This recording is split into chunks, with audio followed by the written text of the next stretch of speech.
Welcome to the R&J Yarn, Ron and I's podcast where we talk to people in the community doing innovative things and making big contributions. Very much looking forward to today's episode where we're talking to a cafe in Caulfield which is very unique, but we'll get to that later. Ron, how have you been? Yeah, I've been pretty good, mate. Been getting to a few cafes around town, just taking it easy, getting ready to get back for a big year at uni. Lucky for some, Ron. I guess you're on uni break. I'm back into the heart of work for the year. But anyway, we're here recording today. Now, given we've got a cafe episode, I thought, well, we'd talk a little bit about coffee and hospitality to start. Yeah. And so first of all, Ron, how do you feel about the hospitality you receive here in South Bank? Here in this place? At the studio? In the studio. Yeah, it's not bad. You've been getting better at the AeroPress. He used to do the mocha pot, which was okay, but then I gifted him an AeroPress, and I definitely think that's taken his coffee to the next level.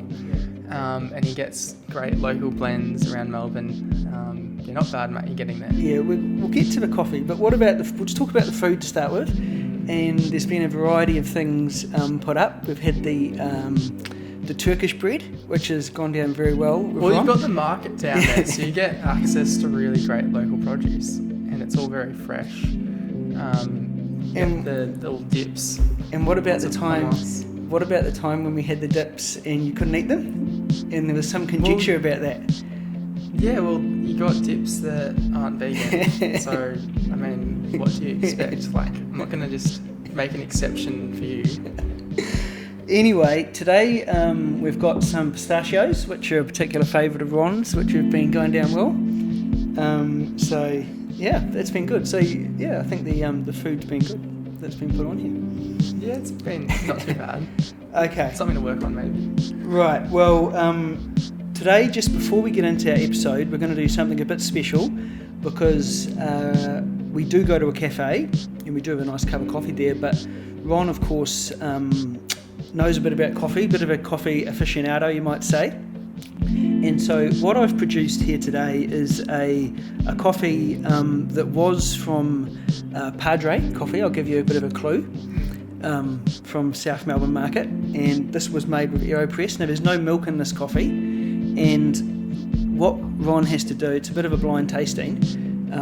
What flavours are you tasting, Ron? And I've got the bag just here, and so I'm just interested to know. So I want you to have a bit of a sip and let us know kind of what you're tasting there. Look, I will say it is a bit acidic, I think. Yeah. So I'm guessing it's more of sort of like a lighter floral sort of roast. Yeah, it is a light one. When I bought it, they did say that. Yes. Yeah, so it's hard to pinpoint. I wouldn't say it's the best extraction. So it does taste a bit bitter, so that might be kind of, not hiding through the flavours, but yeah, something a bit fruity. Yeah, I might have another sip. Just give me a sec.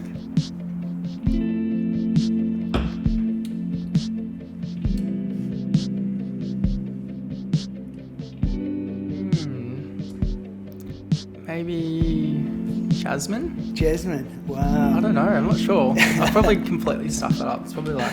Okay, well, the one I was tasting was a bit of toffee. Do you taste a bit of toffee in there? There is a bit of toffee. Yeah, they'll tend to put in toffee, or they'll put in some sort of sweet, like chocolatey flavour. Or... Yeah. They also say there's a bit of black tea in this one. Do you taste black it? tea, yeah. That's what I was sort of tasting. I thought I could taste that jasmine tea. There was obviously a black tea. And then they also say lime and honey. Okay. You getting that? I think the lime maybe is the fruitiness, you know? Acidity, yeah. Definitely can taste lime now that I think about it. And then the other one was chocolate. Yeah. Which is pretty standard. It's pretty in a lot of their typical things. in Melbourne to put the chocolate in there. So I want to see like a roaster not do chocolate, because I feel like that's something that is obviously a very natural sort of pairing with beans. Yeah. But it seems like everyone does it. It'd be interesting to see an exclusive line that was like chocolate free. Anyway, look, that's Padre Coffee, which I think is pretty well recommended. I think me and you are pretty big fans of them, should it's say. Pretty popular. Like they're getting to a very commercial level, so it'll be interesting to see if they can maintain quality. It's one of those things, you know, places get too big and then things change, but they've been good so far. Yeah, and in a future episode, we might have a chat about different types of ways of brewing coffee. In terms of, we've got the AeroPress, which I'm obviously using now, but we could talk about, as you said, the mocha pot.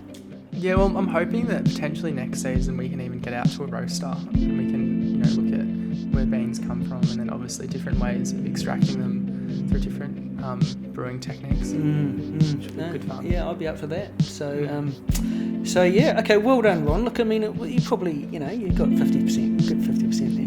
Yeah, something to work on. You put me on the spot here. Okay, well, so who have we got today? So today we're heading down to All Things Equal Cafe and gonna have a great chat with them. Had really good coffee down there. I'm talking in past and present tense now, I know, but it was good. So yeah, I look forward to it. We'll have to. They basically, Jimmy, like they employ people who aren't perhaps as able as us, like people with like disabilities and things like that. They're very open, and they even like. It's not even just in the cafe that they have people working there. Like they have people that like make biscuits or sandwiches for the cafe, and then they sell their products for them, and even like artwork and things like that. So they've kind of created this business that really makes use of people of all different abilities. So it's just a really, you know, inspiring story, and that's what we're all about, isn't it? Yeah, absolutely. It's more. It's not only a business; it's a social enterprise. And the person we speak to Bianca Stern, who's the Operations Manager there. And look, Bianca's a very young person. She's only she might be only a year older, you're older than you, Ron. But she's down there and she's just totally across what's going on and completely behind the mission of the business. And it was a really great chat. So should we listen? And me and you can have a bit of discussion afterwards.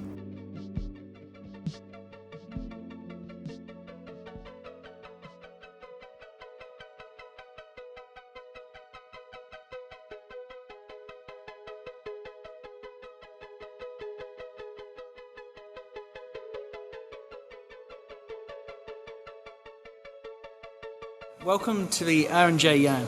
We're here today at All Things Equal Cafe here in Caulfield in Melbourne. Now this is exactly the sort of interview that Ron and I wanted to do when we set up the podcast. We're interviewing a great organisation which is doing wonderful things in the community, and in this case the purpose of All Things Equal is to bridge the gap between people with a disability and the wider community. And the way they're doing that is through giving people with a disability a chance at working here in the cafe. So we're joined here today by Bianca Stern. Now Bianca's the Operations Manager of All Things Equal. She's been here for about a year and the cafe's been open for about 2 years. So we're going to get in and hear all the story today. Thanks for coming on the show, Thanks for having me. So Bianca, we like to start with a few like quick questions like this or that, yes or no sort of things. So to start off, what's your go-to coffee order? My go-to coffee order is a skinny cappuccino. Nice, love it. And you're Melbourne born and bred, so let's talk about Melbourne summer. Where's your favourite beach to head to? Well, I'm actually Sydney bred, so I'm going to say Bondi is my answer. Sorry, apologies for that. And then what would be like while you're in Victoria, like what's sort of your favourite regional sort of areas? Is there any wineries you like to go to? Or Great question. I love Montalto. That's a personal fave. what sort of wine do they do there? That's a really good question. I actually go for their food. Nice, love it. And at this cafe, what do you reckon would be like the most popular sort of brunch order? Is there a favourite sandwich on the menu or? Smashed avocado is definitely a good sell here. We also make a really great shakshuka. And we have some really great toasties that change every day in the display fridge as well. That's so good. We might have to get one after maybe. Sounds good. And then what would you say has been the funniest sort of work story that they've had here at All Things Equal? Has been anything that comes to mind? That's a really tough one. I think every single day there is something different that happens. I can't pinpoint it, but there is always something that goes on that keeps every day a bit spicy. I love it. Makes things interesting, doesn't it? It does. And what would be the most heartwarming sort of story that you've heard while working here or what's happened here? Or We have some employees who we've supported to find more mainstream work.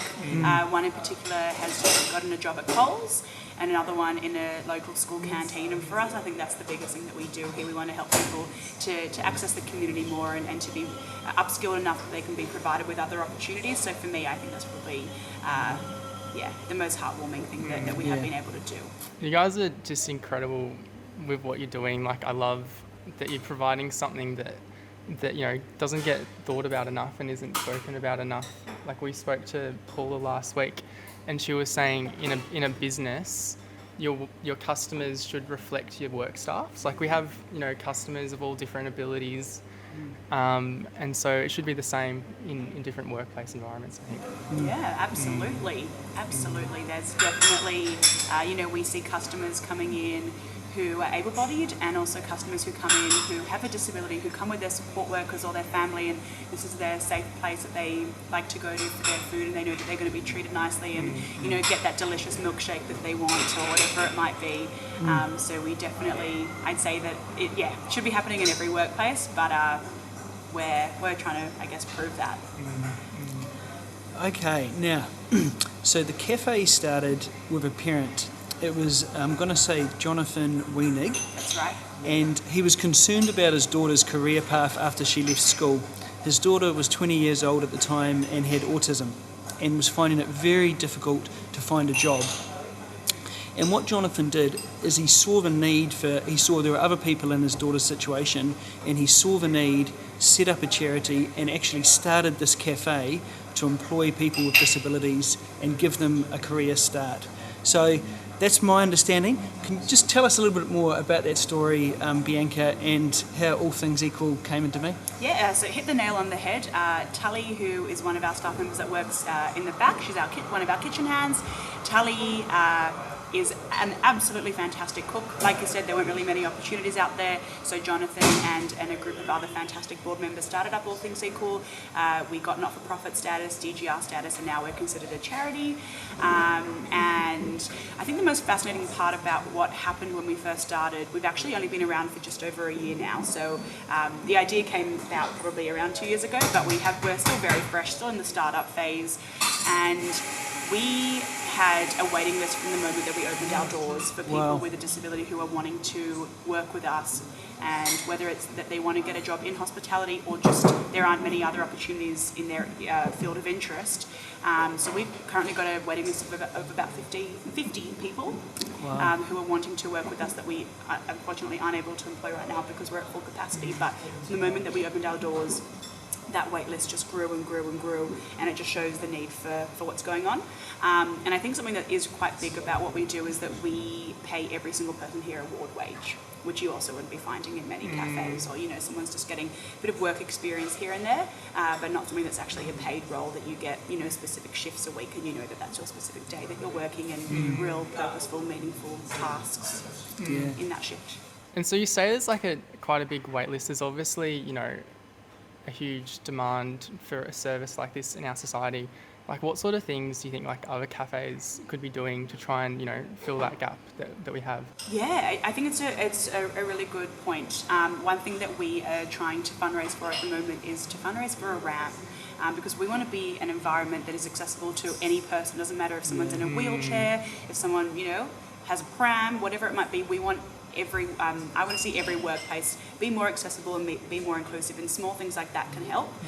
Even different things like being able to dim lights, or have the ability to turn down the music, or more importantly and most importantly, having staff that are actually just friendly and welcoming and patient, and people who are willing to wait a little bit longer if a customer is struggling to take an order, or to take their order, or whatever it might be. Just having patience and being kind, and that's what's going to allow any person to feel welcome in a cafe or in any environment, whether they're a customer or they're a staff member. And that's a bit like your mate, isn't it? You've told me when he goes to places, that's like a big factor in terms of... Yeah, like one of the things, fortunate, been in Australia a couple of years, Bianca, podcast isn't about me obviously, but been here for a couple of years, and I made a great friend who's in a wheelchair, and I hadn't been friends, I hadn't had that sort of relationship with someone in that situation prior. And just going to events with him, like we go to sporting events or we go to restaurants and things like that, and it really made me very much aware of that. And so when I say to him, let's go to such and such a cafe or whatever, he'll always search ahead and see, to the extent of going on Google Earth and looking and just seeing if it's accessible.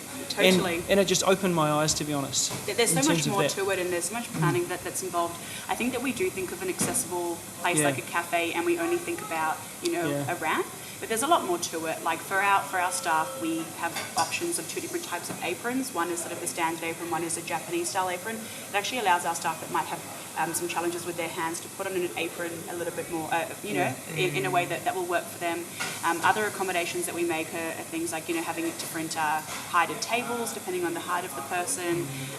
When someone's taking an order with a menu, we have a system that allows for someone to take an order even if they struggle with their literacy skills. Yes. We have visuals, we use emojis and all those sorts of things that can help that person with that as well. So I think there's, when we're thinking about an inclusive place or an inclusive cafe, there's a lot more that can be done than just the classic, the wheelchair. While that is so important, the ramp, there's a lot more to it that places can be doing to continue doing better. Yeah. Has there been like anywhere outside of Australia or other businesses, even in Melbourne, where you've kind of found these innovations of how, to have people working with different abilities?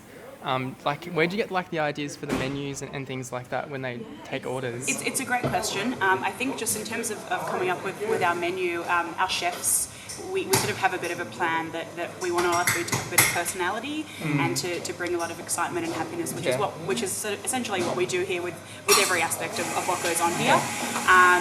But there are places that I've come across in the UK and elsewhere who do have different models of being an inclusive workplace. And there are a couple of other places I know in Victoria and around Australia who have that in terms of cafes, but you don't see it that often. And if you do see it, sometimes, like I said, someone might not be getting paid appropriately for their work and for the amount of effort that they're actually putting into their work as well. So it exists, but I would love to see more. Ideally, we don't want to exist anymore as all things equal, because we want to know that every single person on our wait list now has a more mainstream job. That's our biggest goal, and I'd love to be out of a job because of that reason. So crazy to say. and so not crazy at all. Yeah, and so people walk in here. You're on a busy street, and from the outside, it would just be like any normal cafe. That's right. So you must get customers come in, and then they must sort of see when they come in, it might be served by someone and say, there's something a bit different here. So how does that customer staff interaction differ from other cafes, and how do people tend to react? It's yeah. So one thing that we say here is that if you don't know who we are when you walk in, you will leave knowing who we are. Yeah. And we also say that we want every customer to come in with a smile and leave with an even bigger smile. Yeah. So I think it's just about a customer can learn pretty quickly that they might need to have a bit more patience or be a bit more kind or whatever it might be. But we are a standard workplace. We are a standard cafe first and foremost, and we just happen to employ people with a disability. And if we look at it that way, we would hope that any customer would be doing that anywhere and treating every hospitality staff member with kindness, which everyone needs a bit more of right now. Doesn't always happen though, does it? No. And what about like between staff to staff? Like what's sort of that dynamic like? Yeah, it's great. It's great. We're always working. Our managers are always, and our board are always talking about how it can be even more inclusive. But you should see sort of what goes on when we're at work, and the banter that goes on as per any cafe, and we know when to pick on someone in a really fun way, and when it's maybe not that person's day or whatever it is. But there's a lot of love, and there's a lot of support, and a lot of care and kindness, and a lot of thought that goes into how we treat every one of our staff members here. We want everyone to be upskilled in a way that they feel so supported that they have no other option but to go find more mainstream work. So we want to provide them. Obviously, not every workplace is going to be as supportive and as kind, but we want to show people with a disability that they are capable of working, and we back them, and we know that they are capable of working. Absolutely. And has there been examples of the work experience here at the cafe leading to other job opportunities for disabled staff? Yes, so like I mentioned before, we've had someone that has gotten a job at Coles, someone else that's I believe has just gotten a job at another cafe, and someone else that has a job at a school canteen who actually works there full time now, which is really, really exciting. Something else that we do here is we encourage our staff and with a disability and other people in our local network who have micro enterprises to sell their work here as well. So as an example, one of our staff members, Maddie, he is a great baker, and he has his own micro enterprise where he makes biscuits that he sells, and so we sell his biscuits for him here. We have another one of our staff members, Zach, who is an incredible artist, and we've got a plan to sell his art here, and that he can make a profit from that. But at the moment we're selling small little bookmarks with his artwork on it, and we're asking for $5 towards Zach's greater ambitions of being an artist. So it's the small things that we do plus the larger things that we do here as well.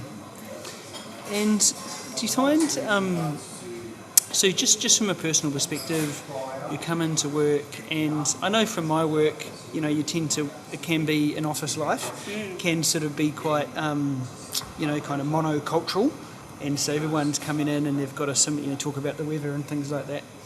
Monday that morning. Never happens here. Monday There's always something more exciting. Yeah, and that's the question. Like, for you personally, or have you seen it with your other staff? Like, does it, how does it change you in terms of working with people with disability?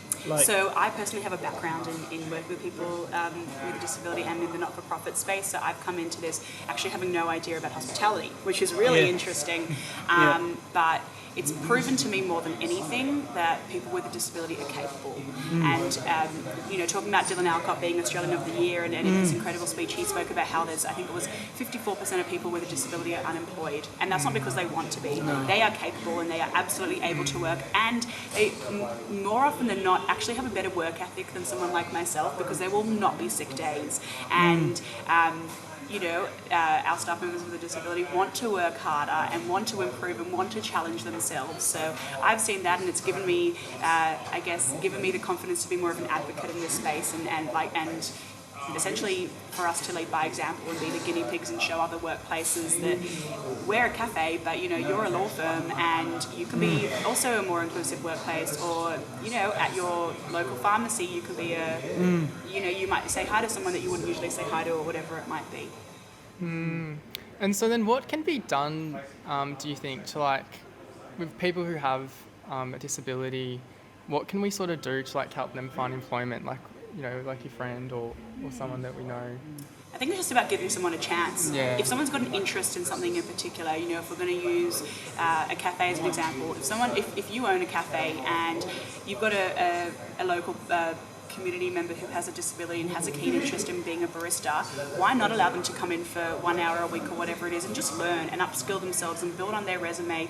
It doesn't need to be that you're the person that employs them. Ideally, that would be incredible, and especially if you're paying them properly, but it's just about upskilling someone and allowing that person to actually just be given that first foot in the door. That is all that matters, because once someone's built up a resume, they actually can prove themselves to the next person that could be employing them. So it's the small steps, and nothing ever happens overnight. So, but just being more open, I think, as an employer, no matter where you work, just being more open. People with a disability can add so much to your business. It is totally mutually beneficial in terms of workplace culture. Like I said, greater commitment. It could mean that you perhaps can be more productive in what you're doing if you're able to employ someone new. And especially when every single workplace is hiring right now, but then there's people with a disability who want to work, it's a no-brainer. Yeah. And so just in terms of the founder and you were saying they set up a charity. Yeah. What's the plans from here? Is it start and finish with this cafe, or are they looking at doing other stuff? Or so we have actually got some exciting things rolling for 2022. We're hopefully going to collaborate with a local aged care facility and open up our cafe in 3 of their old age homes, which is awesome. I think when we first started, we thought that, and it's still our dream to open up a florist and a bakery and this and that. And while that is so exciting and it's genuinely a dream of mine, I think we probably started with the most difficult industry. So we're just working with that, and we're becoming experts in this, and then hopefully we can expand into different industries, because we're very, very, we really do know that just because we happen to have a cafe doesn't mean that every single person with a disability needs to get a job in a cafe just because that's what we have, And just before you go on to the other team talk about that, but so why was it a cafe originally? Like, what was the? It was started because Jonathan's daughter Tully likes to cook, and that was essentially the brainchild to what this has turned into. Yeah. And when you've worked in cafes, Ron, I always say to Ron, let's set up a cafe. And Ron says, it's quite hard, there's too many. I mean, have you guys found it? Yeah, I mean, especially with COVID, we have a lot of support from our local community. I would love to be getting a lot more support. I think that we really, first and foremost, we make good coffee and we make good food. That's what people should be coming for. And then they also want to do good, and we have an element of full purpose in what we do as well. But COVID hasn't helped us, but we are definitely moving towards a good direction, and 2022 and beyond is only going to go upwards. And so getting back to your future plans, before I interrupted you there, so you've got the aged care homes and you're going to set up cafes there, and that's sort of the next step, is it? Yes, I believe so. We're hoping that all works out, and with that'll help us with our wait list of 50 people to bring that down and to actually allow some of those people to get into work, who are, contacting me weekly saying, do I have a job yet? We can actually allow them to have that opportunity. Awesome. And so yourself, Bianca, like what sort of is your background? Have you worked in this sort of industry for a while? Like, tell us a bit about yourself. Sure. So I studied education at university, and then I decided that teachers are absolutely amazing, but I don't think I'm that amazing, and it's not for me. And while I was studying at university, I was working for another not-for-profit organisation we're actually very closely connected to, called Flying Fox. And Flying Fox run camps and weekend getaways for people with a disability. And essentially Flying Fox bred a culture of young people like myself who have a keen interest and a real big passion in the advocacy space for inclusion and for opportunity for people of all abilities. And then once I left there, I was actually piloting a new program in our local community to specifically help people with a disability find more mainstream work. And the challenge with that, it was called the Anchor Project, and I was working alongside a disability employment service. And the challenge with that is that we worked so hard on that project, and it was very, very difficult to help the people that I was supporting to actually find mainstream work. And we found that maybe as a society or as a local community, we're perhaps not ready for that just yet. And so that's why I fell into the All Things Equal space, because I wanted to see things actually happening and rolling. And like I said, leading by example is a big thing, and hopefully we can do that. And then, eventually I can work on that project again, and that every single business on this street says, "Oh my gosh, we know exactly what you do," and absolutely we see the benefits of being more inclusive, and we want to be more of a diverse workplace.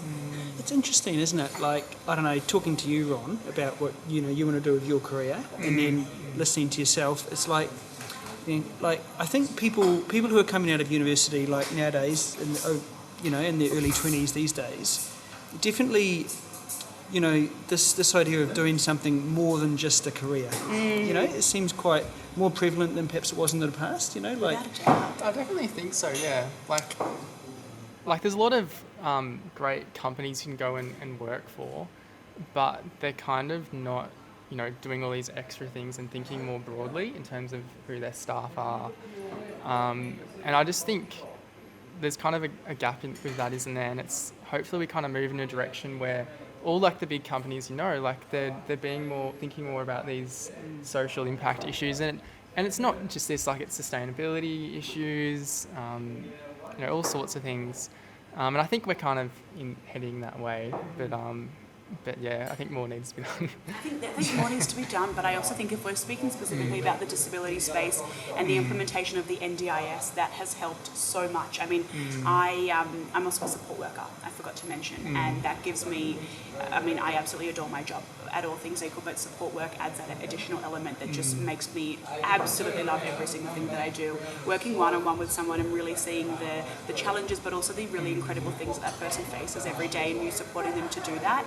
If there was more of that in the corporate world, if it's, I don't know, say volunteering days or whatever it might be, or even if it's, just giving money. I mean, we're trying to fundraise this year $300,000. I'd love to be thinking that we can be collaborating with all different not-for-profits and all different corporates, and they think it's an absolute no-brainer. But there's definitely a rise in not-for-profits and having really good change and really good impact. So hopefully it continues. Where can people go to donate towards that goal of 300,000? So they can reach out to us via email or online. We do also on our website have a donate button. But more importantly, I'd love for someone that's keen to hear a bit more about what we do to actually come in for a coffee, come in for brunch, see what we do, have a chat, and they can see firsthand what goes on. Is really. We'll put all the links in the description below. But another question for you is kind of, where did this passion sort of come from for you to decide to take this, career direction? In terms of you personally? In terms of taking a more social justice sort of direction in your career rather than just being a teacher or whatever. So when I was working at the not-for-profit Flying Fox, I was 21, perhaps a bit younger, and I was given a really big leadership position in that, and a lot of responsibility. And for me as a young person to be mentored into a role where I had no other option but just to prove that I actually could do something, allowed me to really want to be more involved in the social impact space, and it just happened to be in the disability space. I don't know what my future looks like, but if I know that I've changed one person's life, or for us at All Things Equal, we've got 14 people employed with us at the moment. If I know that I can change 14 different people's lives, that's huge for me. And it can be as simple as someone getting another job, or even more simple than just that when someone's having a family dinner and their parent is complaining about their job, that one of our employees can take part in that conversation too. So it's really a broad spectrum of what changing lives actually looks like. But it's so true, isn't it? It's quite if you think about just those very normal conversation fillers. I might say to you, Ron, how's work going? But for people with disability, if they don't have work, it's just in there sitting with us. It's just they're excluded, aren't they? It just divides communities even more, doesn't it? It does, and every single person deserves to have a purpose in life, and at All Things Equal, we believe that every person has an ability to contribute in one way or another in every aspect of their life. But when you think about a job, giving someone a job where they're getting paid for their work, it's not just about making them money. It's the fact that someone has a reason to wake up in the morning, has a sense of community, a sense of camaraderie and being part of a team, and all discipline, and all these elements that I grew up with, and I had the opportunity because I've had a job since I was 16. But when someone works with us and they've never had a job and they're at the age of 35, that's a problem, and they haven't had these life skills and opportunities that someone like myself has had. And so, would you think about your career to date? And there's obviously a lot to go, but I'm very young. I'm 25. But would you recommend this path to, people who are coming out of school and, going down the path that you've taken? Absolutely. And it doesn't matter if it's the disability path or if it's a not-for-profit path or even if you're working in a corporate world but you do something else on the side. Doing something that is a bit larger than yourself is going to change your life in more ways than you actually realise. There's time, there's money, there's whatever it is that someone can give. Talent is another one as well. It can have much more of an impact than we realise because of the butterfly effect. The butterfly effect. You have to. That's gone over detail. That's gone over my head. It's gone over my head. Essentially, just like a chain reaction. If you give a ripple effect, you give one person an opportunity, and all of a sudden, now that they can contribute at the dinner table, and then the next thing can happen, and it can happen in any social impact space or anything that you do in your life, I guess. Giving those people that first job opportunity, and then growing from there.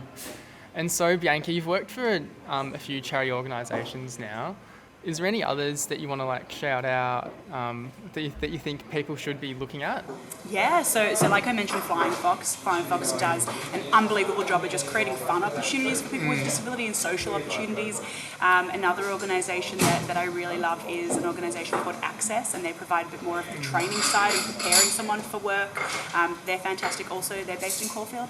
And then another organisation that does things very differently to us, but I really, really respect, is an organisation called Little Dreamers. And Little Dreamers provide support for young carers. So for people with siblings who might be, have a sibling with autism or a parent that has MS or whatever it might be, and they provide every element of support for those young people who essentially support someone else in their life, and not just being a 15-year-old that can just think about their own fun things that they do as a 15-year-old. So there's so many organisations out there, but yeah, those are just a few that I guess are worth shouting out. Yeah, love it. You definitely people need to also think about the other people that are living with those people and how we can help those people as well. So it's great that you pointed that out.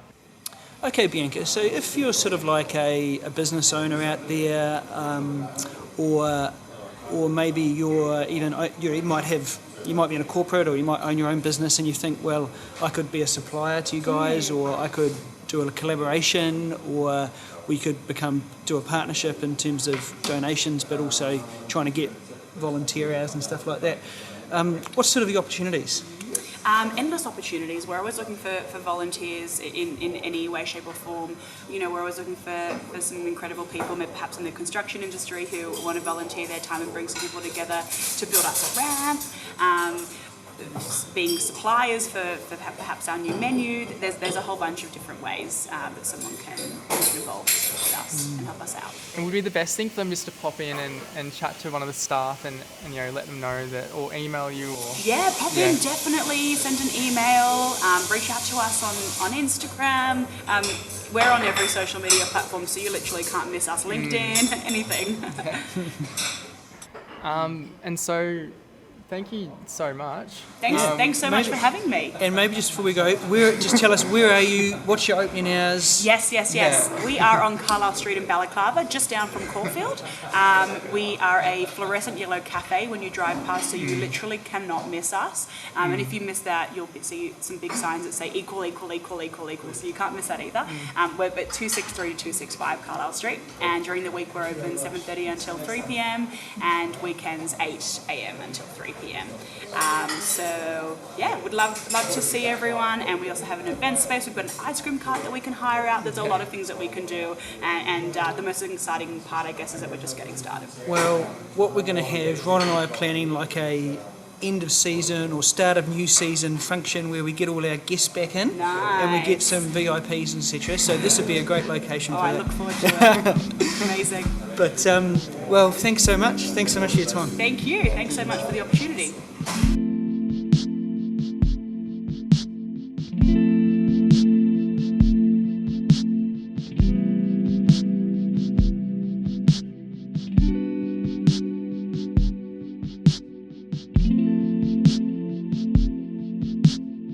Well, what a great chat that was, Jimmy. I really enjoyed getting down to the all things Eagle Cafe. Bianca, what a star. good coffee down there. We had a good feed as well. We did, yeah. You had Ron had the smashed avo, I believe. Yeah, what did you end up I had getting? the baked eggs. Baked eggs, Yeah. classic. But yeah, I really enjoyed it overall. Great service. Well, we were well served, well looked after. Absolutely. And so, Jimmy, I want to talk a bit about our experiences, with people with disabilities and things like that. Yep. Just, after having that chat really made me sort of reflect on the sort of things I've done with people and just kind of where society's at in terms of caring for people with disabilities. And like I did a camp after I finished year 12. I was actually at Xavier College, and I think it was sponsored by Sony. It was called like the Sony Australia camp, and I had to look after someone for a few days, and it was just a real eye-opener to kind of really understand what it was like looking after someone with a disability, because basically the idea was giving the parents like a break from caring, and because it can be quite interesting at times. Like what sort of experiences have you had in terms of your interactions with people? Yeah, look, it was good because I grew up in Wellington, as you know, and our neighbours growing up had 3 children, and 2 of them were mentally disabled. And it really opened my eyes. So, my parents were, really great to them, and so the two boys who were disabled, they'd just come up to our house anytime, and sometimes they'd even bring some of their friends who are also mentally disabled, and it was just when I look back on it now, it was great because it just opened my eyes a little bit to the world. Like if I hadn't had that experience, I wouldn't have been aware of kind of the situation with people with mental disabilities and the implications for like their parents, for their sisters and their families and that. So, it was a real eye-opener to me, and I'm glad that I had it, really. Yeah, so true. Like it really makes you think about kind of what these people sort of bring to society. Like it's so important that we have people of different abilities and stuff, because it really sheds light on different like sort of issues, and there's no perfect person, is there really? Like the people we work with, our bosses, our friends, our family, no one's the perfect human, and the sort of lives that these people live really puts our lives in perspective, and it teaches us that we don't all have to be, what the media wants us to be, owning apartments in Bondi and being footy players. There's different, people have different abilities, and people should have different goals for themselves. Like there's no perfect way to exist. Yeah, like there's different way. Like you can be happy even if you've got these different abilities, you say, and some people might have severe handicaps, but to see their pure happiness, and we saw it at the cafe. There was a couple of people working there who had disabilities, and they were really happy to be there. They come in and talking to the staff and things, and it's an inspiration really, because it does make you think, well, sometimes in our lives, me and you, Ron, fit in, kind of the world's your oyster, but sometimes you're always striving, but you don't necessarily need to sort of keep on striving to be happy. That was sort of one of my takeouts, I guess. And what do you sort of think of like, social enterprises in terms of focusing on disabilities, and like, do you think people like, being like part of like being, a charitable sort of like, that's probably not the word to use, but do you think people like being thought of as only getting sort of work because they're working from a charity? Like, do you think disabled people like working in the cafe because like it's a charity sort of cafe, or do you think that people should be able to just work anywhere? It shouldn't really matter. Yeah, I totally agree. Like, I mean, if someone who's got a physical disability, they should, and I think even Paula Allen mentioned this last week with veterans. It's a similar sort of issue with veterans who come back with physical disabilities, and they might struggle to get work. And so I think there's a couple of things, like in all our workplaces and social areas and things, they should be accessible, and so people can, there should be lifts and ramps, and there shouldn't be anything physically stopping people from accessing spaces. And but to your other point there, in terms of the cafe and it being a social enterprise, totally. I think in a perfect world they could, people with disabilities could work in any cafe, absolutely. But look, I think what they're doing in All Things Equal is great, because it's just that step. And as Bianca said, what this is doing is showing that it can be done, and hopefully other cafes, take them up on it. One of the other points I loved, I think me and you were talking about it over our lunch down there, Ron. I was saying, like, it's just great because it means that, say if me and you catch up, I might say, how's work and stuff like that, right? Yeah. And people with disabilities, sometimes if they don't have work, they're excluded from those sort of conversations. I think something like 58% of people with disability aren't employed. That's what Bianca threw at us, and it's confronting. And it's quite excluding from like a lot of our social. And people, it shouldn't matter. Everyone should have employment, because as you said, like just that like everyone wants to be felt of as an equal in society, and you can't feel equal if you can't engage with others and kind of be able to relate to people. So if you and me were chatting, and then you had another friend there who didn't have a job, and we were talking about what did you do at work this week, Ginny? And you're like, I got some new wind farms approved or something. And then I was like, I got sold some drugs. Yeah. And then you ask them like, but it's not fair, is it? Like, you've got to kind of, find ways we can bring these people, into work, into employment, in a way that they're also we're not like sort of giving too much sympathy to them, like, because I don't think people with disability don't want to feel like that there has to be a special effort made for them to then be employed. Like, they should be able to just naturally, be able to kind of, which is a challenge. Like, it's something that if there was a solution to it, I'm sure like there already would be. But it's about people opening their minds and their hearts and being welcoming to people with different abilities. I think that's it, isn't it? It's like how we interact with people, and this cuts across lots of different, minorities in society. It's how we relate. Are we relating to people as kind of like as charity cases, or as as kind of we are doing this for you, or is it actually kind of like doing it together and saying, well, I think even Bianca said it down there. She was saying that actually the staff benefit. The other, the staff who have who fortunately don't have the disabilities, they actually benefit themselves from working with the people with disabilities, and I think there's something that's very special in a way.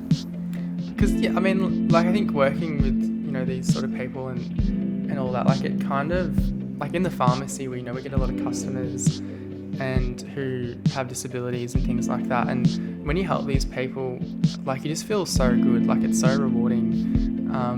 That's not the only reason why you should, but these people, then they feel good as well. Like, it just needs to be kind of like a mentality. It's a bit like with the whole sustainability thing. If everyone just chips in and kind of opens their hearts and opens their eyes and ears and does their little bit, we can kind of get through these, global sort of issues and problems. It doesn't really, take a lot. Like, I think every business, in a way, there should be, 2 or 3 spots. Like, it shouldn't be. Well, think about. There should be work. Yeah. Well, if you say there's a big subset of society, and 58% of them aren't being employed, that's kind of a loss for society, even in an economic sense, right? Like, it's kind of like we're not fully utilising all the skills and the capability and the time for the people we have. So look, I think it's really great, and I guess another thing, what Bianca mentioned at the end was that she's looking for collaborations and they're looking to grow down at All Things Equal. They got like the ice cream stand coming out, things like that. There's plenty, like they said they have a waiting list of over 50 people that want to work there. Yeah. So there's a demand, for people that are looking for work. So there's plenty to be done. Yeah, so look, I think if there's any listeners who are running businesses and think that they could employ people in this sense, just reach out. We can connect you to Bianca, or if you want to do a collaboration with All Things Equal, then we'll connect you up. Yeah, absolutely. Now, who do we have next week, Ron? So next week we're going to be talking psychedelics. Yeah, it's going to be good, isn't it? And it will be very eye-opening, I think, chat as well. Like, I think for you and me, like we love IHL in Connects, and they do a lot of research now on psilocybin, which is a drug that's found in magic mushrooms. And psilocybin basically it's kind of like LSD, and it makes people's perception become distorted. And there's a lot of research going into it now in terms of using it for like addiction, using it to treat PTSD, all sorts of therapies. And next week's guest, I can't actually remember his name. Dr. David Luke. Yeah, Dr. David Luke. University of Greenwich. He's going to have a great chat to us about all those things, and I think it'll just be really fascinating. Like, it's definitely one of these, it's definitely sort of the future of medicine in a way. It's kind of where things are heading. So it's going to be a great listen. Yeah, it's going to be great because there's a lot of talk about certainly mental health, and it's such a big issue. And this is one innovation in terms of a potential new therapy. Revolution. Yeah, so it's going to be a fascinating chat. Absolutely. I'm super keen to chat to him. Okay, so we'll do that next week, and in the meantime, you have a great week, Ron. You too, mate. Enjoyed our chat this week, so make sure you guys stay tuned if you enjoyed it.